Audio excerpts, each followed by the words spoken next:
அஸ்ஸலாமு அலைக்கும் வரஹ்மத்துல்லாஹி வபரகாத்துஹு. ஐவேளை தொழக்கூடிய நபர்களுடைய பாவங்களை அல்லாஹு ரப்புல் ஆலமீன் எப்படி அகற்றுகின்றான் என்ற விஷயத்தை நபிகள் நாயகம் ஸல்லல்லாஹு அலைஹி வஸல்லம் அவர்கள் நபி தோழர்களிடத்தில் இவ்வாறு கூறுவதை புகாரி என்ற நபிமொழி தொகுப்பிலே நம்மால் பார்க்க முடிகிறது.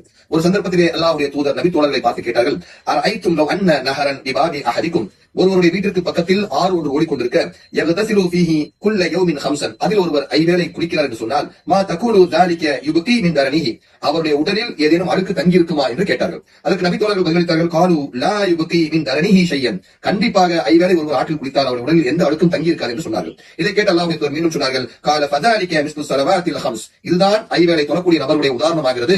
எப்படி ஐவேளை குளிக்கக்கூடிய நபர்களுடைய உடலில் இருந்து அழுக்குகள் நீக்கப்படுகிறதோ, யம்ஹுல்லாஹு பிஹல் ஹதாயா, அது போன்று அல்லாஹ் ரப்புல் ஆலமீன் ஐவேளை தொழக்கூடியவருடைய பாவங்களையும் அகற்றி விடுகின்றான் என்பதாக சொன்னார்கள். ஐவேளை தொழுது நம்முடைய பாவங்கள், ஐவேளை குளிப்பவருடைய அழுக்குகள் நீக்கப்படுவதை போன்று பாவங்கள் நீக்கப்படக்கூடிய ஒரு சிறந்த சூழலை ரப்புல் ஆலமீன் அருள் செய்வானாக. அஸ்ஸலாமு அலைக்கும் வரஹ்மத்துல்லாஹி வபரகாத்துஹு.